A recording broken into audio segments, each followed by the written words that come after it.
Are we having a party here? I don't. Welcome to Polishing Profits. Join our 3 industry experts boasting 140 years of experience as they unlock building service contracting secrets that can revolutionize your business. Hi, this is Mark Anderson and another episode of Polishing Profits, and this is Polishing Profits Plus. And the plus is we have a special guest today, Omar Miller with Advantage Cleaning, and he's going to be talking about his problems and his challenges.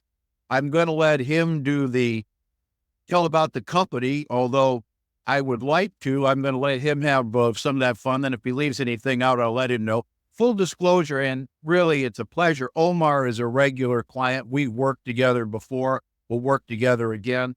And so we've worked together. So we know each other pretty well. So full disclosure, if I laugh at something and you don't know what I'm laughing about, I probably know something he's not telling. Is that fair, Omar? That's extremely fair. Okay, this is your 5 minutes. It's not the elevator speech. The elevator speech is you got a minute to sell me. I want you to take 5 minutes, and what does our audience need to know? What's a must know about Omar Miller and Advantage Cleaning? So you get 5 minutes to profile your company, and it's your mic.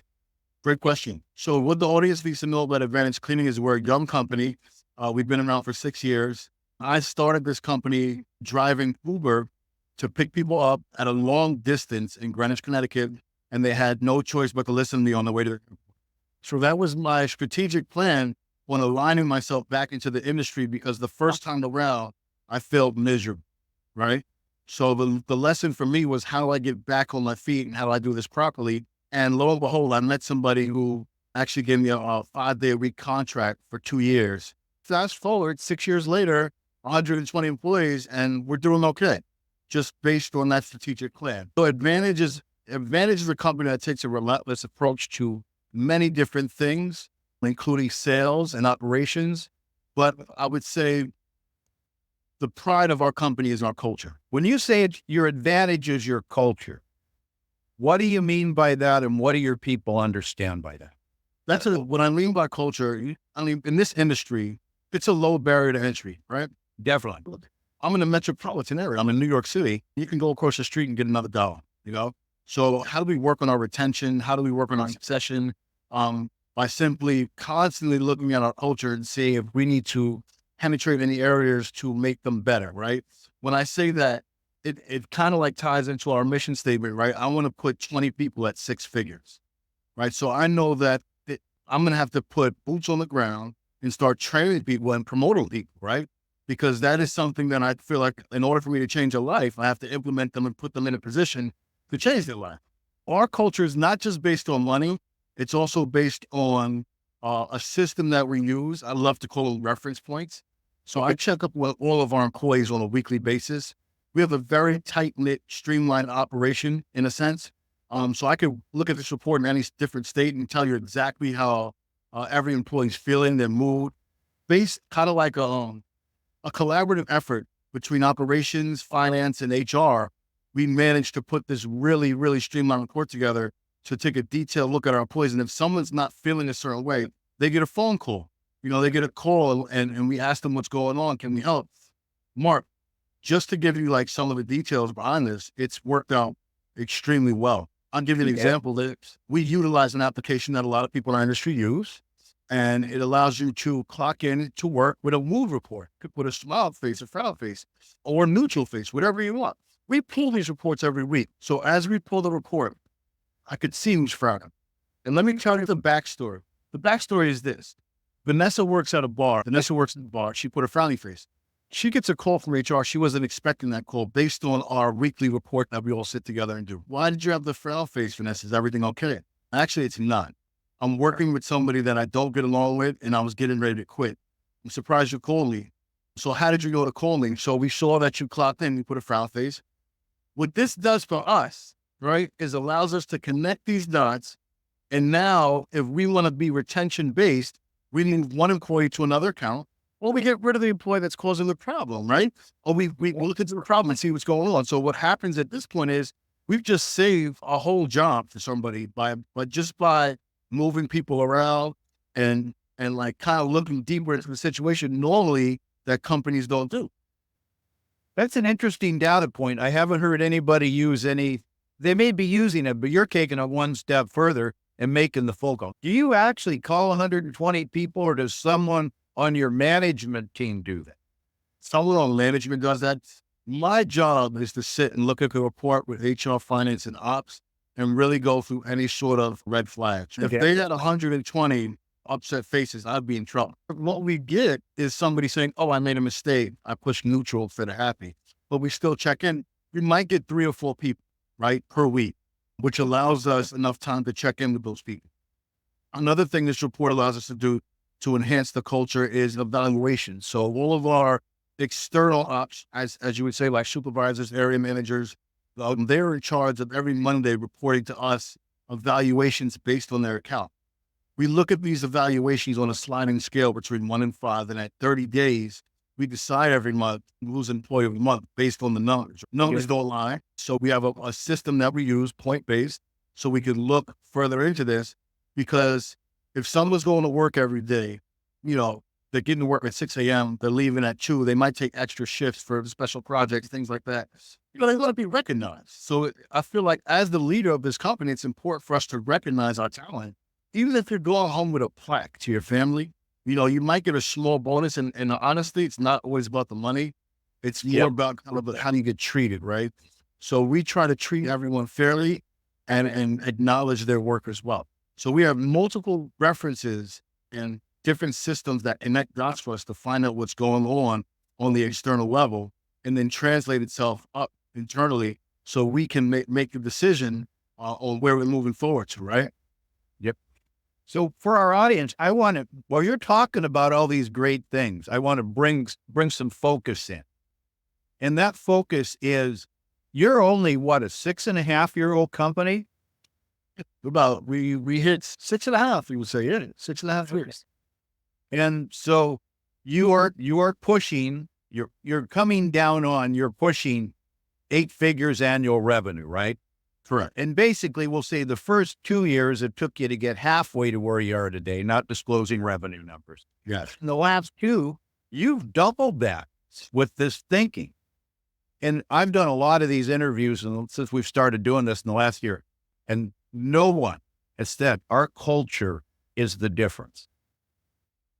That's a good, I don't know if it's a statement of sorts, like, get it done, but from Nike, just do it, get it done. But it's culture is the difference.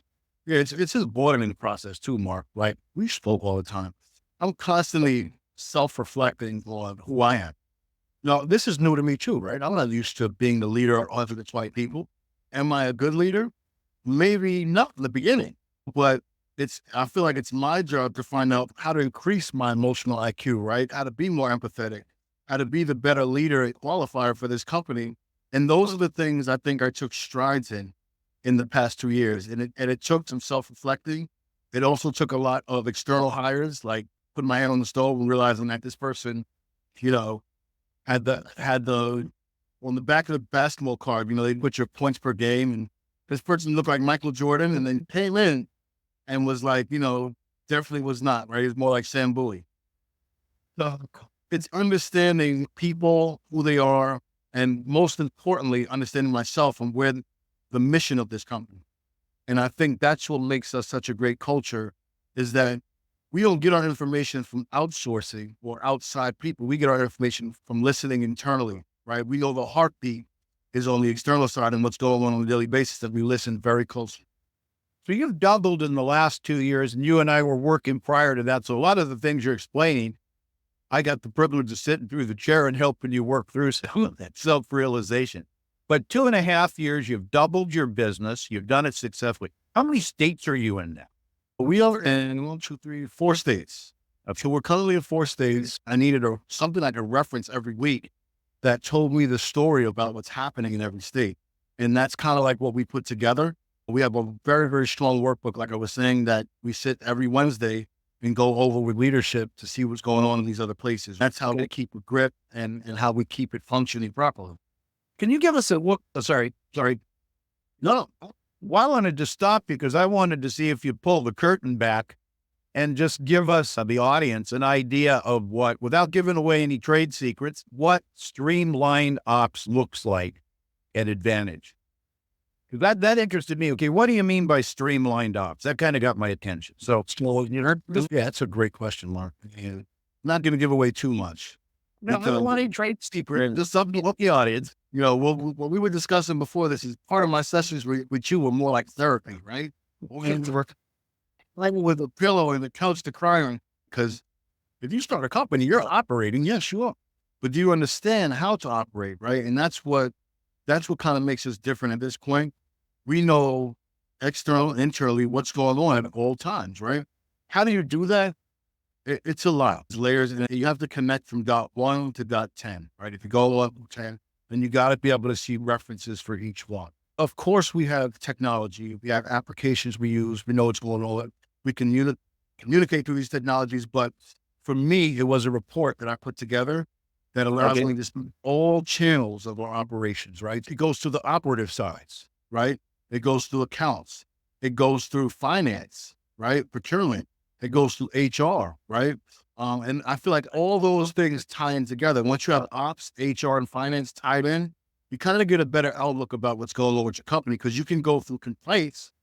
How was the complaint mitigated? How are we going to reduce these complaints, you know, on the operational side? And then you go through HR, you go through workers' comp, making sure we have quarterly safety programs, making sure that our people are being trained properly. And then you go to finance, allocating budgets and seeing that our supplies are intact and that we have the positive cash flow to take on massive jobs and making sure that we can get new hires in and keep functioning as a successful company. So as you're talking, I'm drawing this map in my mind, and tell me if this is correct. But you've taken the finance function, the operation function, and the HR function. You have put specialists in there. And that's the team you guide and direct and bring all your data points, not giving away what you're using or how you're assessing them. You've got information flowing in via technology through 3 people that are controlling that. And then basically that team, you're the player coach of that team, to use your basketball analogy. You're the player coach of that team with those points. And they're in charge of doing a lot of the minutia and the small work of how things are working, where there's problems. And then you discuss those, I think you said every week, right? At a weekly call meeting. But for me, and you're spot on, Mark, like I need a weekly, and those are the 3 key players along with, you know, ops, you know, because ops is everyone's ops, right? So ops is a big umbrella filled with a bunch of leadership from supervisors, area managers to actual operations managers, right? So it allows you to understand what's going on in every aspect of the company. And then we apply some of the compliance to it as well, right? The guidelines of compliance through HR and finance. So those help me to really streamline this and see where we are, what we need, and how we're going to do it moving forward, you know? And it's been very helpful. So with that said, we had a nice pre-roll. As a matter of fact, our pre-roll was so good. I said, I'm going to start the record button. And he goes, geez, I thought we would start. So we started already. Well, fortunately, you saved some good stuff for the actual recording. So everybody's challenged. I mean, the big challenges in the industry are obviously finding the right people and keeping them, which you've talked culture. We haven't gotten too far into that, but you've grown substantially, impressive, double, okay? And again, that's pushing you closer to the 8 figures on annual revenue. So in the last 2 years, what has your top 3 challenges been? I'm asking for the viewers because everybody wants answers to these questions. Finding the right people, scaling my organization, communications, all the things. What have been your top 3 challenges in the last 24 months? And how have you answered those challenges and solutions? And that's where we're going to dig in and hopefully we're all about providing value and solutions, polishing profits, okay? And that's why I didn't share it. Although we want to bring solutions that somebody can say, hey, that might work in my company. We're all about problems and solutions. Your 4, your top 3, go through them one at a time, and let's have a conversation of some of those hurdles, your top 3 challenges. And maybe when we get to the end, what you're looking at 25. I know you forecast your vision, your numbers. So there you go. Top 3, and then where we go. Top 3. So I'm going to go through my top 3, but prior to the top 3, Well, I'm grateful today to say that I have a new top 3 of stress, right? Because the old stress, I'm so happy we got through that point of understanding functionality behind leadership and making the right hires, and I think when I sit in conferences and, I look at people that I admire and I look at how far they've gone and how they're growing, I try to understand the difference between me and them, right? And it's not a matter of never a jealous thing. It's more of like admiration in a sense. Well, okay, what is this person doing that I'm not doing at this stage in their career? And what I found out going to most of these, most conventions and sitting with you, right, and having different mentors, is it was the people, right? The people push the needle. And Multiple members. Or mentors. I want to make a point there for our audience. It isn't just me. You connect yourself with people in a lot of different ways to increase your learning and understanding of the business, which is admirable. A lot of people won't do that, but I think you've had several. Even when we were working together, you had 2 or 3. And I applaud that. I highly encourage different viewpoints. And I just want to say, I think that has helped a lot with your growth, from my opinion, knowing your organization personally. Tremendous, because the humility, you always need humility, because if you just look in the mirror and you're a growing company, you're doing good, you're going to be your best critic, right? But there's always someone that did it better than you, faster than you. And those are the people that I attach to. It's a humbling factor that allows you to see the industry from a different perspective on all ends, right? Because having you as a mentor, I got to see one thing. Having another mentor, they might have specialized in another area. I get to see a whole other world, and I get to take and pick what I like and apply those to my business. So what we were going through back then was what you helped me through is understanding people, pretty much, which is the most important part of this industry. You got to know people, and not only anyone, you got to know your people and their capabilities. You got to know what you need, because if you don't know what you need, you don't know where you're going, right? So at first point of clarity was understanding what I needed and what was my mission and where I needed to go. And we solved that together.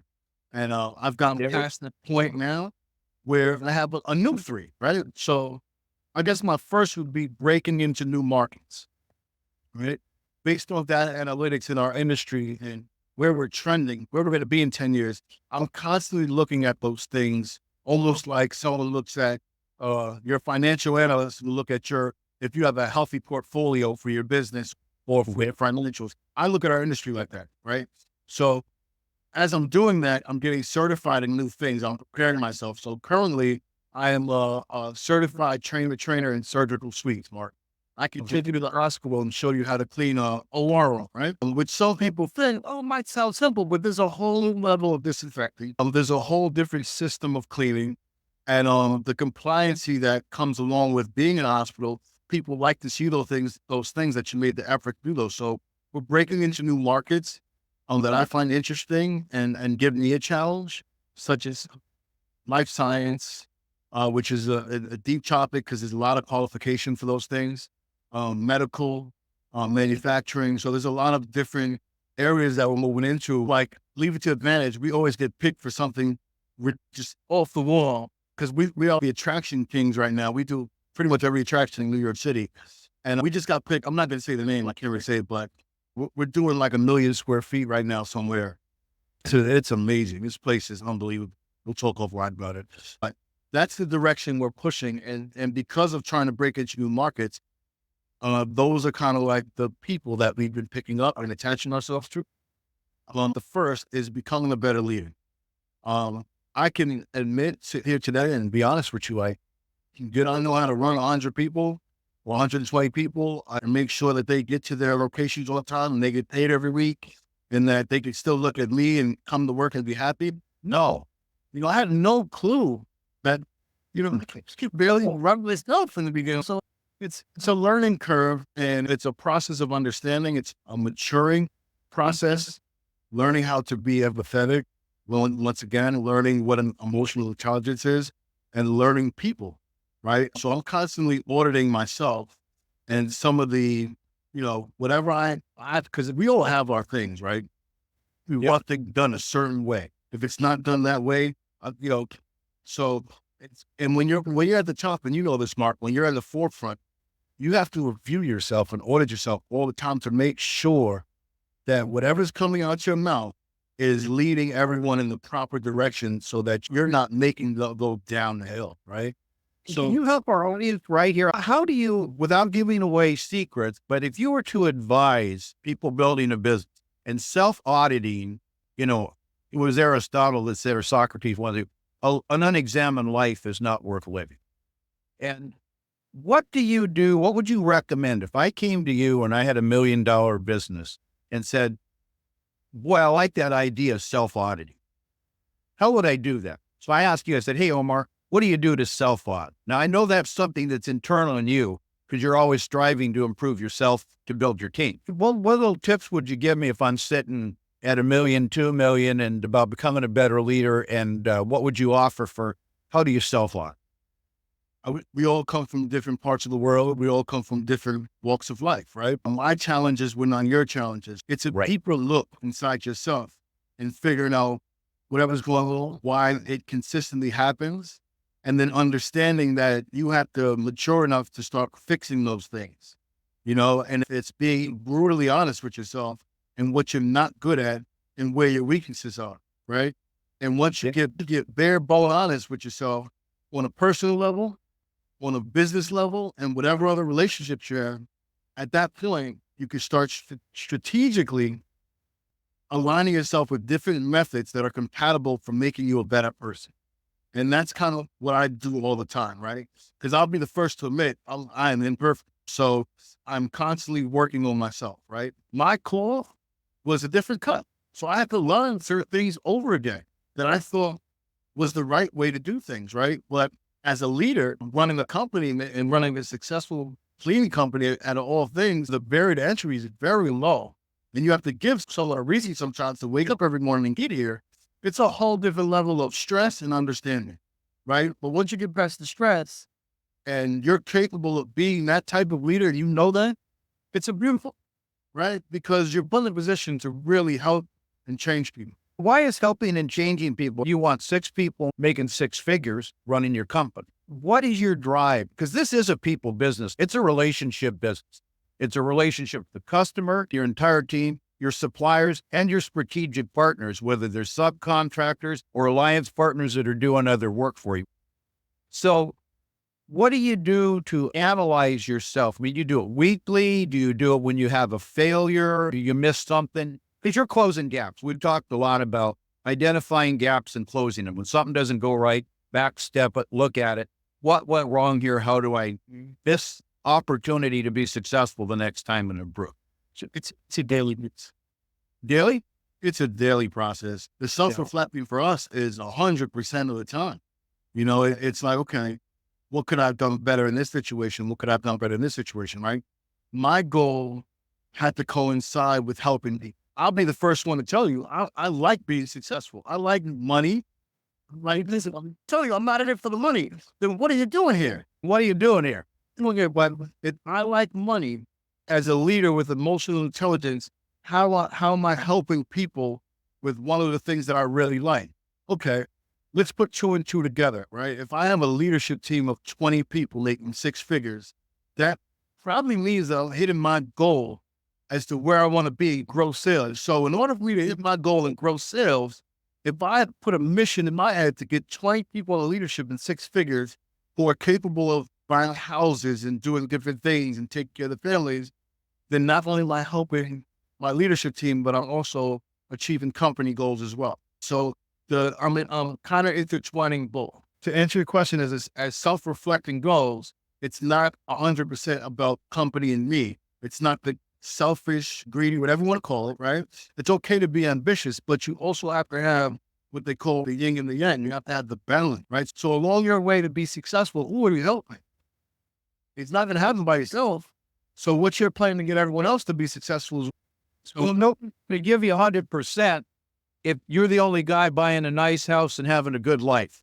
If it's all about you, right? It's a collaborative effort that I believe I was placed here to be. And some of us are put in certain positions, and some of us do go through certain problems to help the person who can't see that the possible is possible, right? That the impossible for them is possible, right? And I truly believe that I am a vessel for that purpose, to show somebody that an impossible position you might be in, where you think that nothing, it's just a really dark place, you can come out of that, and you could be successful.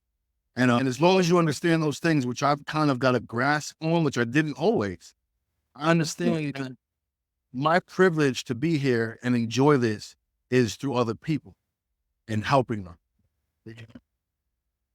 My deal with the fact that I do like being successful is, okay, you can be as successful as you want as long as you help other people. It's a people business, and everybody, to use one of Stephen Covey's, it's a win-win. It's almost a triple win. Everybody has to win. The customer has to win, the team has to win, and the company has to win. And when those three things happen, everybody wins, right down from the cleaning technician.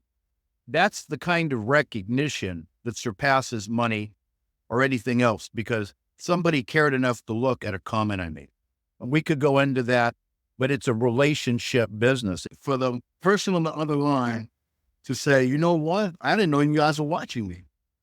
I didn't know anyone cared. I thought I was just cleaning this by myself every day and go all home, So, and that's the reaction we normally get. I didn't know you guys were looking at that, but thanks for the call. I'm going to flip back and ask you a question, and you can give me a swag number, silly, wild ass guess. But of all the people doing this, what percentage of the 120 people that engage in your company with you and your management team and supervisor have actually made a comment about someone responding to their mood face? 10%, 20, 50, pardon? 50? Why are you calling me? Did I do something wrong? No, we're not calling. You didn't do anything wrong, but we noticed you had a neutral face in your mood report. Well, I could be by accident, or I'm having a bad day because this is what's going on. It's connecting dots on every level, and which is why I use the word streamlined so many times, because operations is many different layers, right, that you could peel back on you. And this is how it works. You get people who are not getting along with other people, right? But it's almost like with your kids, right? If the kids are not getting along, separate them for a little while. Well, you figure out a solution, right? If you are having issues and it's winter time and that's why your face is neutral, guess what? You've just identified a new task for this company, because now we can put a clothing drive in our office, put a box in there, sweaters, coats, shirts, scarves, whatever you need. And guess what? Now we set up a plan for this 10 employees per week to come to the office, go in the box, find some items that fit them or good for them, and they can pick 2 items per person, right? But it solves a small issue of maybe not having a winter coat, or maybe not having enough sweaters, or your kids don't have this to go to school. So these are the things that we're listening to. And then we come up with a POA, right? We come up with a plan of action behind it that is crucial for me as a leader. Because if you tell me something's wrong, my job is to help fix it as long as I'm capable of doing that, Well, you're meeting people where they're living, and you're recognizing and helping them with their needs. I mean, we know that. It's a tough industry, and that's a tough place to be. Even if you're getting the living wage, it's still tough, particularly in New York and in the larger cities. But how much more can you tell somebody you care? Then you're all working together, and people that have are sharing with people that don't have. And you've made your business a connection point to say, we do care. And we care that you have. We may not be able to give you everything monetarily, but we're going to find a way. Kudos to you. Just listening, And then third, so we went through 1, which is breaking into new markets. And we went through 2, which is becoming a better leader, which is, constant work in progress. And I don't think we ever get to that pinnacle, right? Because we're always learning something. And going into 3, unless you're Mark Anderson, that's the only way you get to that.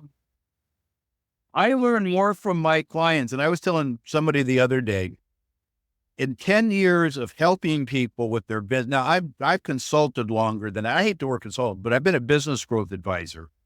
You know why I hate the word consultant? I once had a really close, large customer. I said, well, I can help you with some consulting. And this guy purchased consultants. He goes, Well, so basically, and he looked at me and said, Mark, you know the definition of a consultant? I was 35. I have no idea, Bob. It's, and it, huh? He looks at his watch and he goes, a consultant's the guy that borrows your watch, looks at it, tells you what time it is, and charges you for the privilege. Using the word consultant. Yeah. Well, and when I say they purchased, he was with a billion-dollar chip manufacturing company. So he was, when they talk about consultants, they're talking about McKinstry, Arthur Anderson, the big, and they have a ton of them in there. But for me, it was when 3 years back, when we were had different problems, different issues, trying to get the people to get where we needed to go, it's really about understanding how to do that process, right? Right. And you brought up something very good, which is consulting. Yes. We're going to be struggling at the moment, right? If you're looking for a COO, you're looking for an operations manager, business developer, whatever it is that's in your site that you think will allow your company to grow more, it's a very difficult time to hire. Hiring can take 2 months, and then you can't fire it for a year, right? Till the bridge is burning. So it's like you look at these things and you're like, okay, so how do I prevent the fire from happening in the first place?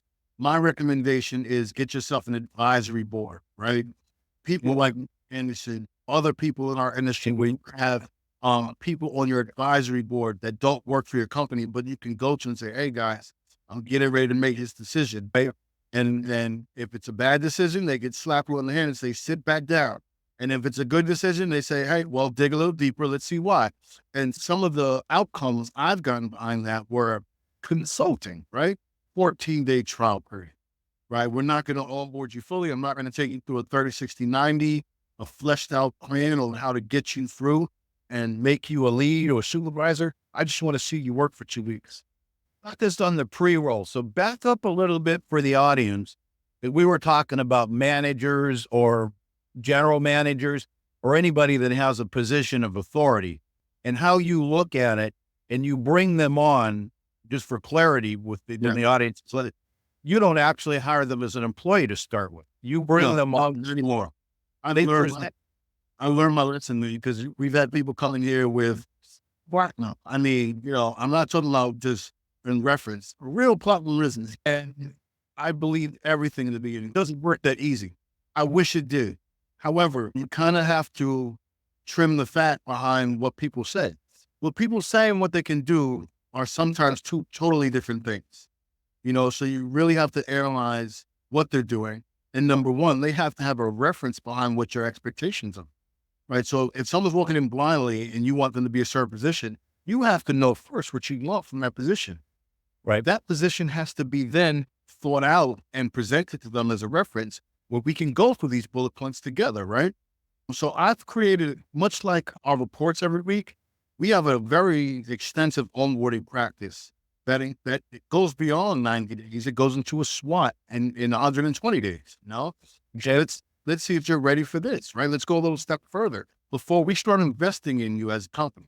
But rewinding to what I was saying is, I've done it. I can sit and say I've probably done it for everybody.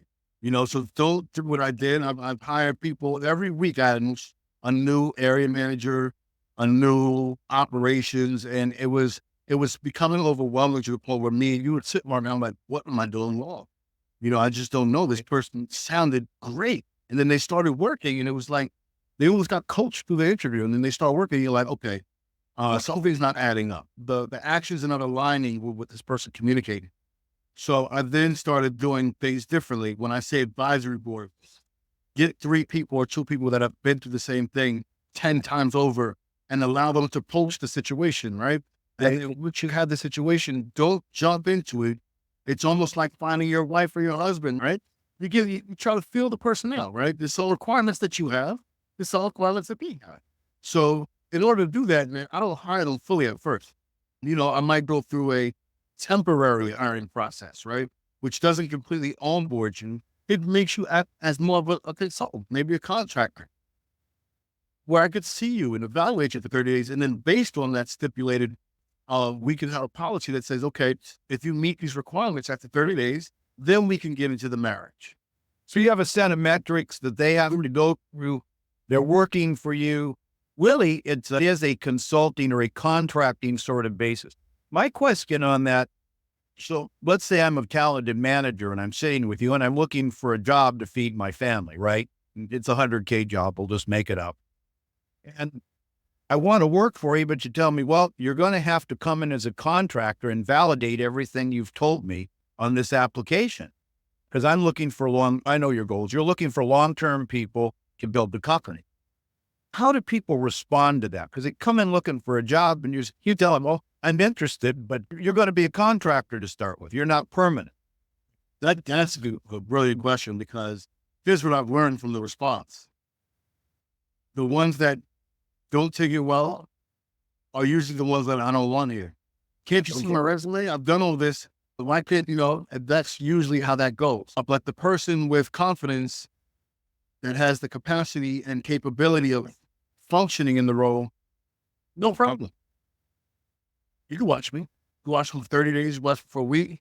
I will prove to you that everything on this bullet pointed list I can do. And that's the response I get from someone who is probably going to be successful at the role. Interesting. So they come to the challenge and you figure they must have the chops if they're willing to put a little skin in the game at the beginning. Did you get that out of your advisory board? Yes, I did. So I got that from the advisory, trial and error, also bringing them back to the basics, right? I don't want to see your magic at first, because everyone's going to come in and put on a show and show you the person they want you to think they are. So I'm going to put you back down to where I think that you're going to really show me who you are, and that's cleaning. If you don't mind getting your hands dirty for a little bit, let's see it. Tell me the production rates in the bath on every floor. Walk me through the halls, show me what tag work needs to get done. You're working with everyone else, so you don't go around telling everyone you have a title. You're simply there to work. And people are going to look at you, and either you're collaborating with them and working hard and making sure things get done, or you're not. And they're going to report that back. It's all about what you're willing to do. It's how humble can you get? Because if you're a leadership, then you have to know front and back what's going on.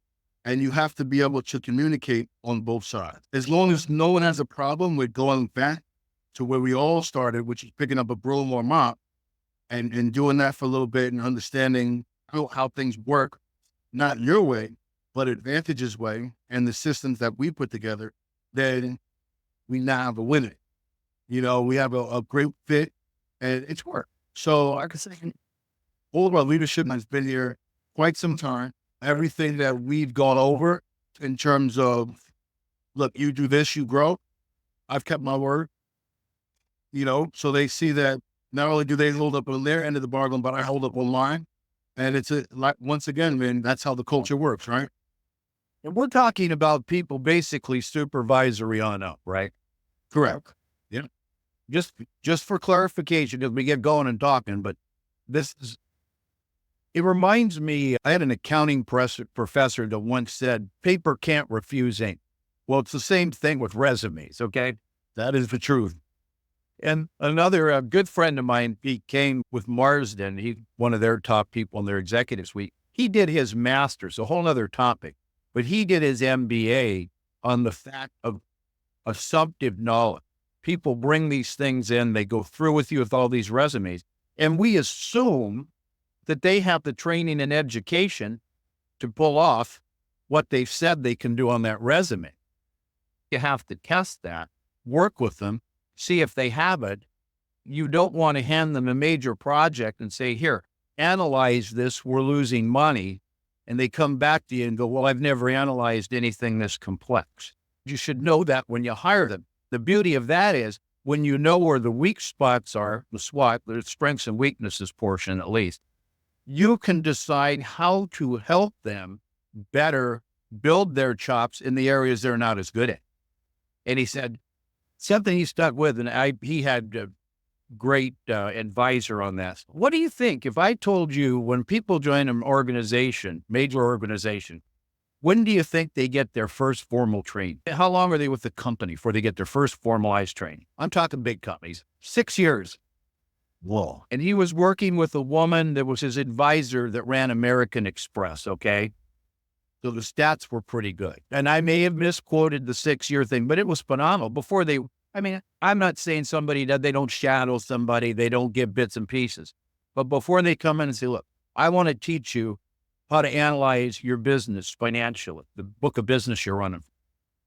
I want to make sure you're inspecting. And they test those things. But he said, we assume that because I worked with ABM for 10 years, I can do it. Doesn't necessarily mean that. Nope. That's what we're talking about here. And what did you say when we did our warm-up or our pre-roll? So you've been burned so many times, you can see the fire coming down the street in New York. I've been burned so many times with impressive resumes and good talk that I can kind of see the fire before it's coming, right? Yeah, that's what it was. So okay. I look out my office window, I could see flames on your feet before you step into it. So it's one of those things, right? And Mark, no one will know better than us, right? The people who start at ground level, because you come into a company and you no longer have these layers to hide behind, right? In your prior company, you were, 500-600 employees in. So you can hide behind 3 managers, 3 area managers, HR, and whoever you need to hide behind. Here, everything's flown to the top right away. We're all swimming together, and these are some of the things I've experienced on a high level. People coming from major companies in our industry who really don't have the capacity to work in a role where you're coming in to rebuild a ground level company. Sure, you know how to jump in something that's already functioning, but do you know how to jump in something but we're still figuring out and putting pieces together? Not too many people know that, right? You and I've had this conversation because I was with you in part of that early thing when you were rolling through people like water, I guess we could use for a clean analogy. Keep a flat organization. You asked me, we had a very flat organization. Honestly, there was nowhere to hide. We didn't have a lot of layers. We had 3 layers and we were doing 15 million. We were very lean. Lean people have to trust each other. They have to work together.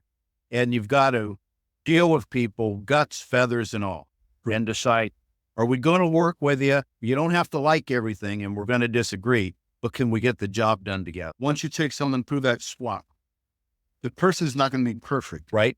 You got to look at your negotiables and your non-negotiables, and then you evaluate, right? Is this non-negotiable? Can I deal with this person who said they could do this, but barely knows it? They might have said it out of excitement. Well, they really needed the job, right? So now I've learned to manage that and really put it on the scale and say, okay, I can do it with him. I could teach him how to do that, right? Because he could walk the walk, talk the talk.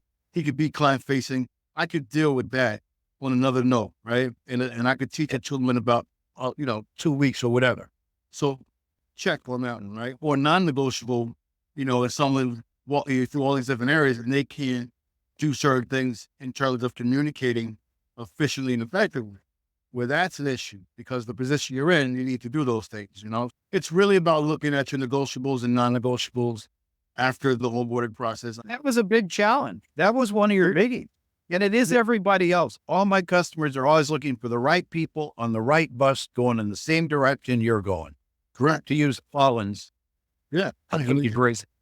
Every company is different. What works for me might not work for you, right? But I know where I want my company to go. I know what I need to know.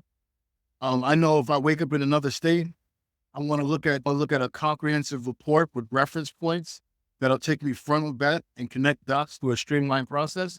And that's because if not, I'll go crazy. I need to know what's going on. Like I need to know everything, and I don't want to micromanage you. I think everyone is smart enough on a leadership level where they don't have to be micromanaged. So allow me to not micromanage you and help me do that. That's what carry the water.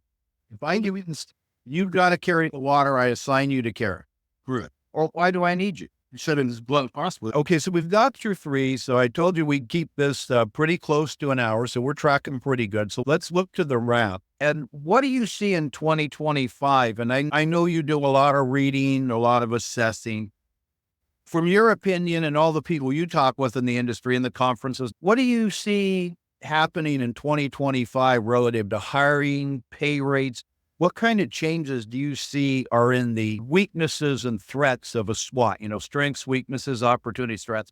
Where are the weaknesses and threats for our industry that anyone listening to this that's an entrepreneur, a business owner, whatever you are going to have to be on the lookout?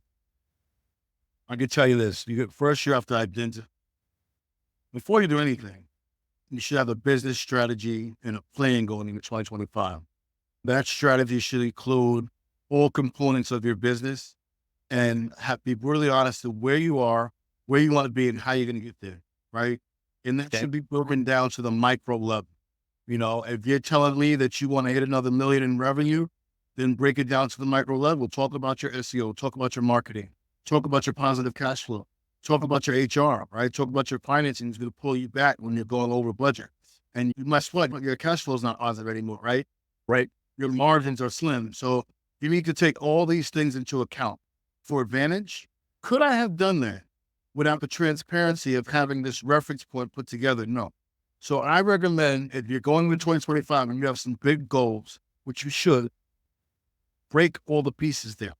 And you got to break it down on 3 levels, right? You got to break it down in terms of operation, how you're going to run your company. You got to break it down in terms of HR, right? Who's going to hire these people? Who's going to so they're compliant? You got to break it down in terms of finance, you know? And then you got to hit sales. How are you going to generate the positive cash flow? It's up to you. Whatever you like to do, whether you're residential, whether you're commercial, whether you like cleaning restaurants, and whatever is working for you, you have to dig a little bit deeper and peel it back and look at the analytics behind it, where the market is going. And that's what we did. And we know exactly where we want to go and with whom. And so You look out to 25. What are the biggest threats to achieving your goals?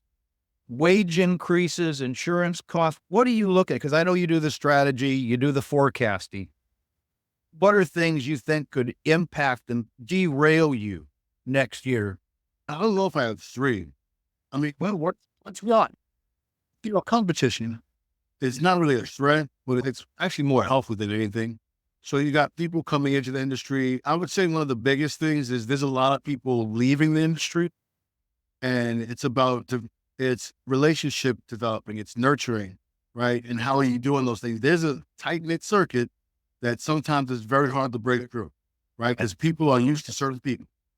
So you have to manage on how to devise the right strategy to create the right relationship for you and how those work, right? And what I'm trying to say is that relationships are everything, you know, in terms of our industry and our business.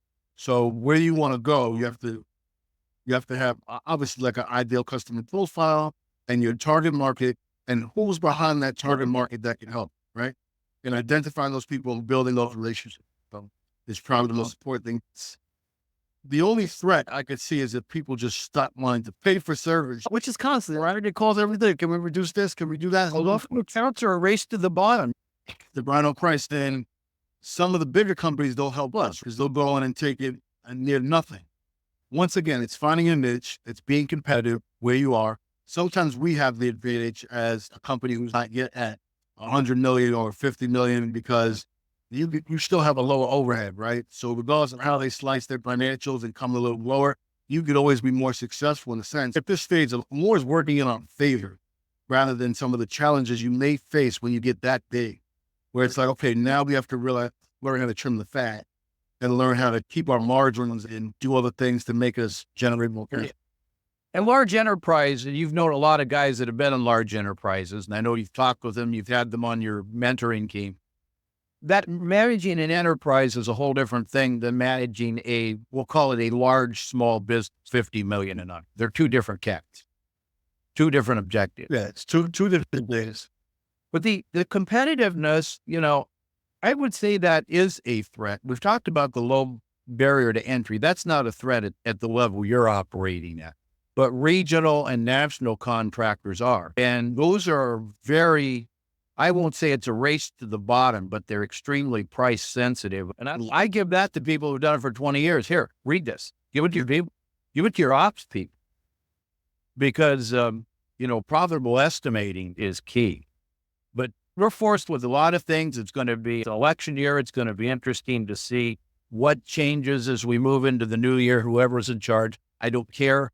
But a new leader, it could bring huge challenges for everything. So the advice, I couldn't really say where my threats are besides competition.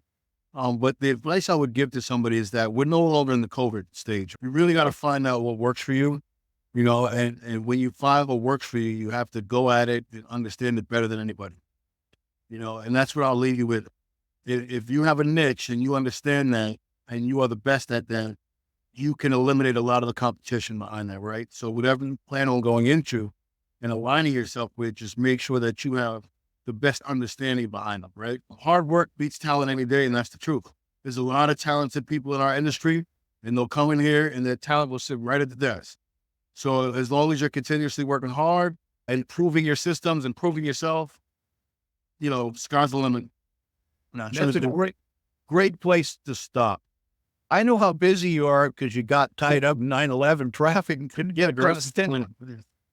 We appreciate your time at Polishing Profits Plus. It's been a delight to interview you and just to hear about the success, because we haven't caught up for a while. A great way to do it. And Omar, thank you so much for your time.